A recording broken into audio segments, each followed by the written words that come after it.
ಕರುನಾಡಿನ ಆತ್ಮೀಯ ಸ್ಪರ್ಧಾ ಮಿತ್ರರಿಗೆ ಇವತ್ತಿನ ಕ್ಲಾಸ್ಗೆ ತಮ್ಮೆಲ್ಲರಿಗೂ ಸ್ವಾಗತ. ಇವತ್ತಿನ ಕ್ಲಾಸ್ ಅಲ್ಲಿ ಯಾವುದರ ಕುರಿತು ಚರ್ಚೆ ಮಾಡ್ತಾ ಹೋಗೋಣ ಅಂತಂದ್ರೆ 2025 ಡಿಸೆಂಬರ್ 15ನೇ ತಾರೀಕಿನ ಪ್ರಚಲಿತ ವಿದ್ಯಮಾನಗಳನ್ನ ಚರ್ಚೆ ಮಾಡ್ತಾ ಹೋಗೋಣ.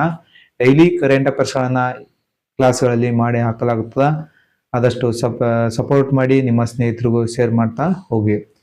ನನ್ನ ಚಾನಲ್ನ ಹೊಸದಾಗಿ ನೋಡ್ತಾ ಇದ್ರೆ ಸಬ್ಸ್ಕ್ರೈಬ್ ಮಾಡಿ. ಒಂದನೇ ಕ್ವಶನ್ ನೋಡಿ, ಬ್ಲೂ ಬರ್ಡ್ 6 ಯಾವ ದೇಶದ ಒಂದು ಉಪಗ್ರಹ ಅಂತ ಐತಿ. ಇದು ಇತ್ತೀಚೆಗೆ ಇಸ್ರೋ ಸಂಸ್ಥೆ ಉಡಾವಣೆ ಮಾಡಲಿದೆ. ಬ್ಲೂ ಬರ್ಡ್ 6 ಎಂಬ ಉಪಗ್ರಹವನ್ನ LVM-3 ಎಂಬ ನೌಕೆಯ ಮೂಲಕ ಇದನ್ನ ಉಡಾವಣೆ ಮಾಡಲಿದೆ. ಇದು ಯಾವ ದೇಶದ ಒಂದು ಉಪಗ್ರಹ ಅಂತೇಳಿ ಕ್ವಶನ್ ಕೇಳ್ತಾನೆ. ಇಂಪಾರ್ಟೆಂಟ್ ತಮಗೆ ಗೊತ್ತಿರಲಿ ನೋಡಿ. ಅಮೇರಿಕಾ ಅಂತೇಳಿ ಇಲ್ಲಿ ಆನ್ಸರ್ ಯಾವ್ದಂದಾಗ ಅಮೇರಿಕಾ, ಆಪ್ಷನ್ ಬಿ ಅಮೇರಿಕಾ ಅಂತೇಳಿ ತಮಗೆ ಗೊತ್ತಿರಲಿ. ನೋಡಿ ನ್ಯೂಸ್ ಪೇಪರ್ ಅಲ್ಲಿ ಯಾವ ರೀತಿ ಬಂದಿದ್ದಾಗ, ಇಂದು ಬ್ಲೂ ಬರ್ಡ್ 6 ಉಪಗ್ರಹ ಉಡಾವಣೆ. ಭಾರತೀಯ ಬಾಹ್ಯಾಕಾಶ ಸಂಶೋಧನಾ ಸಂಸ್ಥೆ ಇಸ್ರೋ ಇದು ಡಿಸೆಂಬರ್ 15ರಂದು ಶ್ರೀಹರಿಕೋಟದಿಂದ ಅಮೆರಿಕದ ದೊಡ್ಡ ಸಂವಹನ ಉಪಗ್ರಹ ನೋಡಿ. ಅಮೆರಿಕದ ಅತ್ಯಂತ ದೊಡ್ಡ ಸಂವಹನ ಉಪಗ್ರಹ ಯಾವುದಂತ ಕಮ್ಯುನಿಕೇಶನ್ ಸ್ಯಾಟಲೈಟ್ ಅಂತ ಕರಿತೀವಿ, ಬ್ಲೂ ಬರ್ಡ್ 6. ಇದನ್ನ ಭಾರತದ ಒಂದು ಹೆಮ್ಮೆಯ ಸಂಸ್ಥೆಯಾದ ಇಸ್ರೋ ಸಂಸ್ಥೆ ಉಡಾವಣೆ ಮಾಡಲಿದೆ. ಯಾವ ನೌಕೆಯ ಮೂಲಕ ಅಂತ ನೋಡ್ತಾ ಹೋದಾಗ, ಇಸ್ರೋದ ಶಕ್ತಿಶಾಲಿ LVM-3 ಅಥವಾ IGO-3 ಎಂಬ ನೌಕೆಯ ಮೂಲಕ ಇದನ್ನ ಉಡಾವಣೆ ಮಾಡಲಿದೆ. ಎಲ್ಲಿಗಂತ ನೋಡ್ತಾ ಹೋದಾಗ ಲೋ ಅರ್ತ್ ಆರ್ಬಿಟ್ ಎಂಬ ಒಂದು ಕಕ್ಷೆಗೆ ಇದನ್ನ ತಲುಪಿಸಲಿದೆ ಅಂತ ತಮಗೆ ಗೊತ್ತಿರಬೇಕು. ಇಂಪಾರ್ಟೆಂಟ್. ನೆಕ್ಸ್ಟ್ ಕ್ವಶನ್ ನೋಡಿ, ಕರ್ನಾಟಕದ ನದಿಗಳಾದ ಅಘನಾಶಿನಿ ಮತ್ತು ಬೆಡತಿ ಯಾವ ದಿಕ್ಕಿಗೆ ಹರಿಯುತ್ತದೆ ನೋಡಿ. ಕರ್ನಾಟಕದ ನದಿಗಳಾದ ಅಘನಾಶಿನಿ ಮತ್ತು ಬೆಡತಿ ಯಾವ ದಿಕ್ಕಿಗೆ ಹರಿಯುತ್ತವೆ ಅಂತೇಳಿ ಕ್ವಶನ್ ಐತಿ. ಆಪ್ಷನ್ ಎ ಪೂರ್ವ, ಆಪ್ಷನ್ ಬಿ ಪಶ್ಚಿಮ, ಆಪ್ಷನ್ ಸಿ ಹಿಮಾಲಯ ಅಂದ್ರೆ ಹಿಮಾಲಯದ ಕಡೆಗೆ, ಆಪ್ಷನ್ ಡಿ ಉತ್ತರ ಅಂತೇಳಿ. ಇಂಪಾರ್ಟೆಂಟ್ ತಮಗೆ ಗೊತ್ತಿರಲಿ. ಅಘನಾಶಿನಿ ಮತ್ತು ಬೆಡತಿ ನದಿಗಳು ಯಾವ ದಿಕ್ಕಿಗೆ ಹರಿತಾವಪ್ಪ ಅಂತಂದ ಪಶ್ಚಿಮ ದಿಕ್ಕಿಗೆ ಹರಿದು ಅರಬ್ಬಿ ಸಮುದ್ರವನ್ನ ಸೇರ್ತಾವ ಅಂತೇಳಿ ತಮಗೆ ಗೊತ್ತಿರಲಿ. ಆಪ್ಷನ್ ಬಿ ಇಲ್ಲಿ ಆನ್ಸರ್. ಈ ಎರಡೂ ನದಿಗಳನ್ನ ಜೋಡಣೆ ಮಾಡ್ಬೇಕಂತೇಳಿ ಸರ್ಕಾರ ಯೋಜನೆಯನ್ನ ಹಾಕಿಕೊಂಡಿತ್ತು. ಅದ ಏನಪ್ಪಾ ಅಂತಂದಾಗ ಅದು ನ್ಯೂಸ್ ಅಲ್ಲಿ ಬಂದ ಕಾರಣಕ್ಕಾಗಿ ಇದನ್ನ ಕ್ವಶನ್ ಅನ್ನ ತೆಗೆದುಕೊಂಡು ಬಂದಿದ್ದೀನಿ. ನೆಕ್ಸ್ಟ್ ನೋಡಿ, ನ್ಯೂಸ್ ಪೇಪರ್ ಅಲ್ಲಿ ಏನು ಯಾವ್ದು ರೀತಿ ಬಂದಿದ್ದಾಗ, ಬೆಡತಿ ಅಘನಾಶಿನಿ ತಿರುವು ಜಾರಿ ಏಕೆ ಬೇಡ ಅಂತೇಳಿ. ಅಧಿವೇಶನದಲ್ಲಿ ಪ್ರತಿಪಕ್ಷ ಬಿಜೆಪಿ ಹೋರಾಡಿ ಸರ್ಕಾರದಿಂದ ಸ್ಪಷ್ಟ ಉತ್ತರ ಹೊರತೆಗೆಸುವುದು ಸೂಕ್ತ ಎಂದು ಬಿಜೆಪಿ ಇದು ಮಾಡಿದ. ಅದೇನು ನಮ್ಗೆ ಇಂಪಾರ್ಟೆಂಟ್ ಅಲ್ಲ. ಬೆಡತಿ ಮತ್ತು ಅಘನಾಶಿನಿ ನದಿ ಯಾವ ದಿಕ್ಕಿಗೆ ಹರಿಯುವ ನದಿಗಳಂತ ಪಶ್ಚಿಮ ದಿಕ್ಕಿಗೆ ಹರಿಯುವ ಒಂದು ಪ್ರಮುಖ ನದಿಗಳು. ಅಘನಾಶಿನಿ ನದಿಗಿರುವ ಒಂದು ಜಲಪಾತ ಯಾವ್ದಂತ ಉಂಚಳ್ಳಿ ಜಲಪಾತ ಅಥವಾ ಸ್ಥಳೀಯವಾಗಿ ಏನಂತ ಕರಿತೀವಂದಾಗ ಕೆಪ್ಪ ಜಲಪಾತ ಅಥವಾ ಕೆಪ್ಪ ಜೋಗ ಅಂತ ಕರಿತೀವಿ. ಕೆಪ್ಪ ಜೋಗ ಅಂತೇಳಿ ಯಾವ ಜಲಪಾತವನ್ನ ಕರಿತೀವಿ ಅಂತಂದಾಗ ಉಂಚಳ್ಳಿ ಜಲಪಾತವನ್ನ ಕರಿತೀವಿ. ಅದು ಯಾವ ನದಿಗೆ ಸೃಷ್ಟಿಯಾಗಿದೆ ಅಂತ ನೋಡ್ತಾ ಹೋದ್ರೆ ಅಘನಾಶಿನಿ ನದಿಗೆ. ಇಂಪಾರ್ಟೆಂಟ್ ತಮಗೆ ಗೊತ್ತಿರಲಿ. ಇತ್ತೀಚೆಗೆ ಜೌಗು ಪ್ರದೇಶ ತಾಣವಾಗಿ ಸೇರ್ಪಡೆಗೊಂಡಿದೆ ಅಘನಾಶಿನಿ ಜಲಾನಯನ ಪ್ರದೇಶ ಉತ್ತರ ಕನ್ನಡ ಜಿಲ್ಲೆಯಲ್ಲಿ. ನೆಕ್ಸ್ಟ್, ಕಾಂಬೋಡಿಯಾ ದೇಶದ ರಾಜಧಾನಿ ಯಾವುದು? ಇಂಪಾರ್ಟೆಂಟ್. ಇತ್ತೀಚೆಗೆ ಕಾಂಬೋಡಿಯಾ ಮತ್ತು ಥೈಲ್ಯಾಂಡ್ ದೇಶಗಳ ಮಧ್ಯೆ ಯುದ್ಧ ನಡೀತಾ ಇದೆ. ಹಾಗಾಗಿ ಕಾಂಬೋಡಿಯಾ ದೇಶದ ಒಂದು ರಾಜಧಾನಿ ತಮಗೆ ಗೊತ್ತಿರಲಿ. ಇಂಪಾರ್ಟೆಂಟ್. ಥೈಲ್ಯಾಂಡ್ ಗೊತ್ತಿರ್ತೈತಿ, ಆದರೆ ಕಾಂಬೋಡಿಯಾ ದೇಶದ ಒಂದು ಕ್ಯಾಪಿಟಲ್ ತಮಗೆ ಗೊತ್ತಿರಬೇಕು. ಆಪ್ಷನ್ ಎ ಪೆನ್ನಾ ಅಂತೇಳಿ, option B Jakarta, option C Bangkok, option D Dhaka ಅಂತ ಐತಿ. ಇಲ್ಲಿ ಆನ್ಸರ್ ಯಾವ್ದಾಗುತ್ತೆ ನೋಡ್ತಾ ಹೋದಾಗ ಆಪ್ಷನ್ ಎ ಪೊನ್ನಾಮ್ ಪೆನ್ನಾ ಅಂತೇಳಿ ತಮಗೆ ಗೊತ್ತಿರಬೇಕು. ಇಂಪಾರ್ಟೆಂಟ್.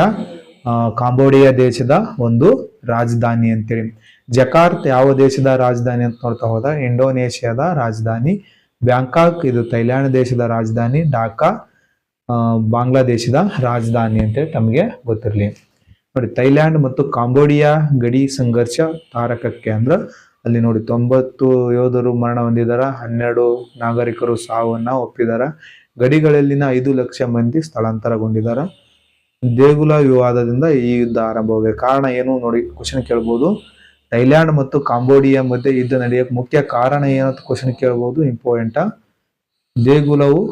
ದೇಗುಲಗಳಕ್ಕಾಗಿ ಅಂದ್ರೆ ಹಿಂದಿನ ಚೋಳರ ಕಾಲದಲ್ಲಿ ನಿರ್ಮಿಸಿದಂತ ಕೆಲವೊಂದಿಷ್ಟು ಐತಿಹಾಸಿಕ ದೇವಾಲಯಗಳು ಬರ್ತಾವ. ಆ ದೇವಾಲಯಗಳ ಕಾರಣಕ್ಕಾಗಿ ಈ ಹೋರಾಟ ಅಂತ ತಮಗೆ ಗೊತ್ತಿರಲಿ. Next important. ಅಲಕಾನಂದ ಎಂಬ ಸುಳಿಯಾಕಾರದ ನಕ್ಷತ್ರ ಪುಂಜವನ್ನು ಕಂಡುಹಿಡಿಯಲು ಯಾವ ದೂರದರ್ಶಕವನ್ನು ಬಳಸಲಾಯಿತು ಅಂತ. ಇಂಪಾರ್ಟೆಂಟ್. ಅಲಕಾನಂದ ಎಂಬ ಒಂದು ಸುಳಿಯಾಕಾರದ ನಕ್ಷತ್ರ ಪುಂಜ ಅಂದ್ರೆ ಒಂದು ಗ್ಯಾಲಕ್ಸಿ. ಇದು ಅಲಕಾನಂದ ಎಂಬುದು ಒಂದು ಗ್ಯಾಲಕ್ಸಿಯನ್ನ ಹೆಸರಿಸಲಾಗಿದೆ ಗ್ಯಾಲಕ್ಸಿಗೆ. ಅದನ್ನ ಕಂಡುಹಿಡಿಯಲಿಕ್ಕೆ ಯಾವ ದೂರದರ್ಶಕವನ್ನ ಬಳಸಲಾಯಿತು ಅಂತೇಳಿ ಕ್ವಶನ್ ಐತಿ. ಆಪ್ಷನ್ ಎ ಹಬ್ಬಲ್ ಬಾಹ್ಯಾಕಾಶ ದೂರದರ್ಶಕ, ಆಪ್ಷನ್ ಬಿ ಸ್ಪಿಟ್ಟರ್ ಬಾಹ್ಯಾಕಾಶ ದೂರದರ್ಶಕ, option C Chandra X ray ವೀಕ್ಷಣಾಲಯ, ಆಪ್ಷನ್ ಡಿ ಜೇಮ್ಸ್ ವೆಬ್ ಬಾಹ್ಯಾಕಾಶ ದೂರದರ್ಶಕ ಅಂತ. Important. Option D James Webb ಬಾಹ್ಯಾಕಾಶ ದೂರದರ್ಶಕ ಅಂತೇಳಿ ತಮಗೆ ಗೊತ್ತಿರಲಿ. ನೆಕ್ಸ್ಟ್, ಭಾರತದ 3ನೇ ಸ್ಥಳೀಯವಾಗಿ ನಿರ್ಮಿಸಲಾದ ಪರಮಾಣು ಚಾಲಿತ ಬ್ಯಾಲಿಸ್ಟಿಕ್ ಕ್ಷಿಪಣಿ ಜಲಾಂತರಗಾಮಿ ನೌಕೆ SSBM ಅಂತ ಬರ್ತೈತಿ. BN ಹೆಸರೇನು ಅಂತೇಳಿ ಕ್ವಶನ್ ಐತಿ. ಇಂಪಾರ್ಟೆಂಟ್. ಭಾರತದ 3ನೇ ಸ್ಥಳೀಯವಾಗಿ ನಿರ್ಮಿಸಲಾದ ಪರಮಾಣು ಚಾಲಿತ ಬ್ಯಾಲಿಸ್ಟಿಕ್ ಕ್ಷಿಪಣಿಯನ್ನ ಹೊತ್ತು ಒಯ್ಯುವಂತ ಒಂದು ಜಲಾಂತರಗಾಮಿ ಸಬ್ಮರೀನ್ ಅಂತ ಬರ್ತೈತಿ. ಅದರ ಹೆಸರೇನು ಅಂತೇಳಿ ಕ್ವಶನ್ ಐತಿ. ಆಪ್ಷನ್ ಎ INS ಹರಿಯಂತ, option B INS Kaveri, option C INS ಹರಿದಮನ್, ಆಪ್ಷನ್ ಡಿ INS ಚಕ್ರ ಅಂತೇಳಿ. ಇಂಪಾರ್ಟೆಂಟ್. ತಮಗೆ ಗೊತ್ತಿರಲಿ INS ಹರಿದಮನ್ ಅಂತೇಳಿ ಬ್ಯಾಲಿಸ್ಟಿಕ್ ಕ್ಷಿಪಣಿಯನ್ನ ಉಡಾವಣೆ ಮಾಡುವಂತ ಒಂದು ಜಲಾಂತರಗಾಮಿ ನೌಕೆ ಅಂದ್ರೆ ಪರಮಾಣು ಚಾಲಿತ ಬ್ಯಾಲಿಸ್ಟಿಕ್ ಕ್ಷಿಪಣಿಯನ್ನ ಹೊತ್ತು ಒಯ್ಯುವಂತ ಜಲಾಂತರಗಾಮಿ ನೌಕೆ ಯಾವುದಂದ್ರೆ INS ಹರಿದಮನ್. ಭಾರತದ 3ನೇ ಸ್ಥಳೀಯವಾಗಿ ನಿರ್ಮಿಸಲ್ಪಟ್ಟ ಒಂದು ಸಬ್ಮರೀನ್ ಅಂತ ತಮಗೆ ಗೊತ್ತಿರಲಿ INS ಹರಿದಮನ್ ಅಂತೇಳಿ. ನೆಕ್ಸ್ಟ್, ಪೂವಾಯಿ ಸರೋವರ ಯಾವ ರಾಜ್ಯದಲ್ಲಿದೆ ಅಂತೇಳಿ. ಇಂಪಾರ್ಟೆಂಟ್. ಪೂವಾಯಿ ಸರೋವರ ಯಾವ ರಾಜ್ಯದಲ್ಲಿದೆ ಅಂತ. Option A Kerala, option B Karnataka, option C Maharashtra, option D Gujarat ಅಂತೇಳಿ ಕೊಟ್ಟಣ. ಪೂವಾಯಿ ಸರೋವರ ಕಂಡು ಬರುವುದಿಲ್ಲಪ್ಪ ಅಂತಂದ್ರೆ ಮಹಾರಾಷ್ಟ್ರದಲ್ಲಿ. ಇಂಪಾರ್ಟೆಂಟ್. ಮಹಾರಾಷ್ಟ್ರ ರಾಜ್ಯದಲ್ಲಿ ಕಂಡು ಬರ್ತೈತಿ ಅದು ಪೂವಾಯಿ ಸರೋವರ ಅಂತೇಳಿ.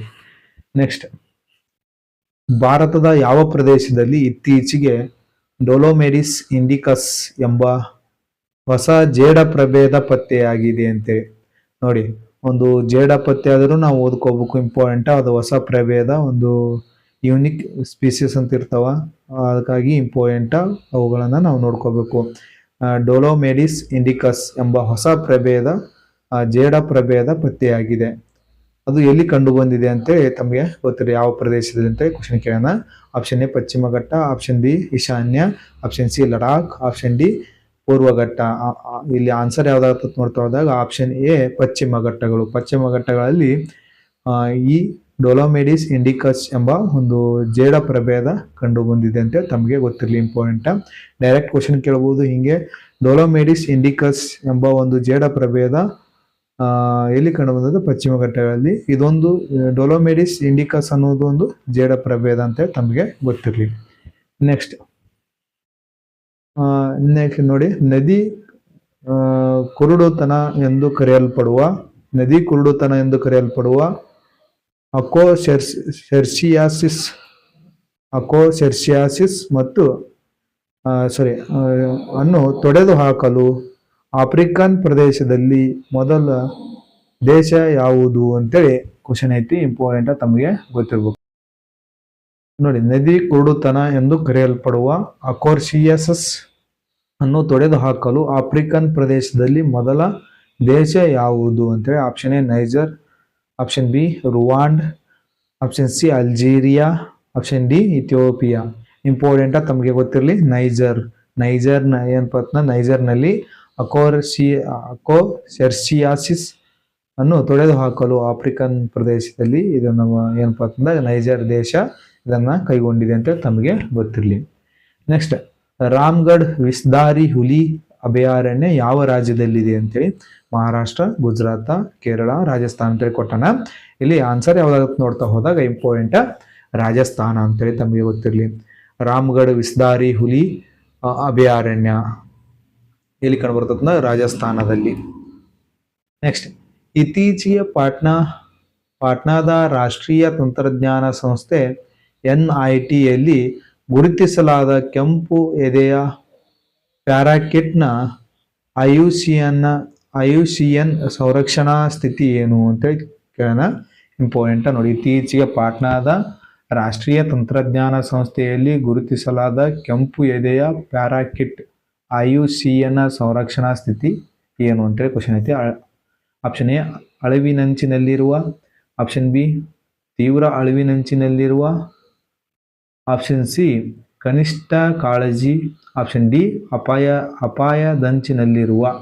ಆಪ್ಷನ್ ಇಲ್ಲಿ ಏನಪ್ಪ ಅಂತಂದ ಆನ್ಸರ್ ಯಾವ್ದಾಗುತ್ತೆ ನೋಡ್ತಾ ಹೋದಾಗ ಇಂಪಾರ್ಟೆಂಟ್ ತಮಗೆ ಗೊತ್ತಿರಲಿ.